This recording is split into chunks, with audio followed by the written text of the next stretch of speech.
Today is the day we come together in the month of March as spring emerges all around us to celebrate our own renewal, our own recommitment, our own rites of spring, if you will, in establishing ourselves for the coming congregational year.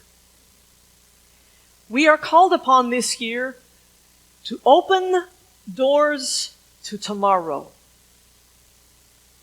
To open our doors to tomorrow, where we stand on the threshold of our next era, and indeed the next era of the world. Opening doors is tricky because it's a process, and we don't even think about it much because we do it automatically now, but it is a process very much like the story we just shared, the wisdom story we just shared from Suzuki Roshi.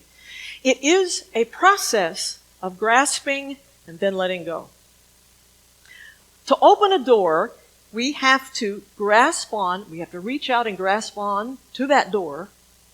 We have to pull it open or push it, either way. We have to assess what's on the other side.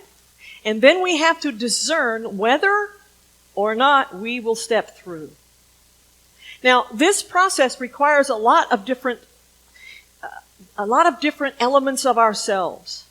Whether we're doing it physically to step through a door here in the world, or whether we're doing it with heart and mind to step through a door into our future, into tomorrow, into new possibilities. So this process, we reach out, we grab the handle, we move towards the open door, we assess what we see, we decide what it is, we discern whether or not we're going to walk through, and then in order to walk through, we have to let go. We have to let go of what's here to get to what's there. And so when we cast the vision for this year's stewardship campaign, this year's pledge drive, opening doors to tomorrow is a beautiful, beautiful theme and not so simple. Because we have to reach toward what we believe we can do, what we believe we want. We have to assess, discern, decide that we're going to do it, and then we have to let go. That's where we are this morning. So pledging, for those of you who are new to Unitarian Universalism, pledging is how Unitarian Universalist congregations work. We observe a thing called congregational polity. Congregational polity means that we are self-determined. Every congregation is self-determined and self-funded. Every congregation decides what they are, who they are, what kind of programs they're going to have, what kind of leadership they're going to have, what kind of professionals they will employ, what kind of administrators, what kind of groups, what kind of affinities, what kind of work that they will do in the world. And then each congregation funds it. That office on Farnsworth in Boston does not send anybody money. We send them money for the work that we do together. So, because we are self-funded, we come to our community at this time of year and say, what do you see for next year? What do you want? Here's how we're going to get it. We are the ones who put our treasure in the bank to do what we have decided to do. To bend the arc of the universe a little closer towards justice, to reach out into our community to make a difference. And you know what? We're about to have an impermanent, permanent place where we can do so much work we have not been able to do for 4 years. We cannot wait not to only open our doors to tomorrow, but to open our doors to those around us who might be coming to us seeking. To open a door is a risk. Because once you open the door and you see what's on the other side, then you have to risk a decision and decide what you're willing to do to make it real. But luckily, Unitarian Universalist history is based on risk. When Universalism and Unitarianism were new and were bucking the Catholic Church and bucking the Lutheran Church and bucking Calvinism, our ancestors didn't just meet with some disapproval from their families and maybe their communities. They got burned at the stake. We're not at risk for that.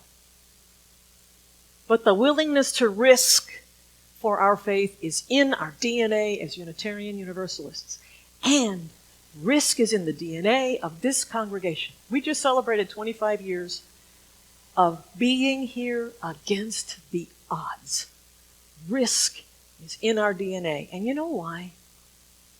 Because we know that this is a saving faith.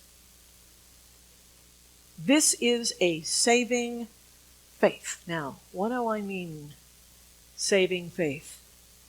Am I talking about another place and another time? Nope. Am I talking about some eternal reward that's somewhere else? Nope. I'm talking about being able to transform the world where we are. And if you don't think this is a saving faith, how many times have we heard someone say, "Oh boy, I got here right on time. I had needed you." How many times have we heard someone say, and quite often it's someone who left the tradition of their upbringing, but then realized something, they needed community, they needed something. They needed to be joined with other people of like mind and like heart, and they say, "Oh gosh, I found y'all just in time." What do you mean there's a faith where I can be who I am? What do you mean there's a faith where everybody's saved? Boy, was that one a big one for me. What do you mean nobody's going to hell? Oh, we're not. Oh, hell is here? Or heaven is here? It's up to us? Boy, I found this I've always thought that. I didn't think that was possible.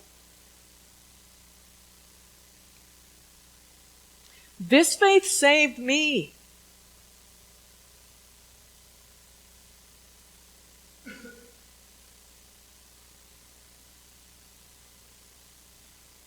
And our time together continues to save us all.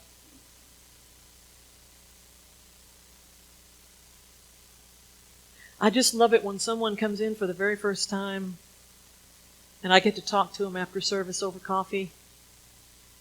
And they say, "I did not know you existed here. Oh my gosh, river of grass. What does it take to belong here?" Say you wanna. Invest yourself, invest your time, invest your talent, invest your treasure in making this place go and be what it is. That's the why of our annual pledge drive. That's the why.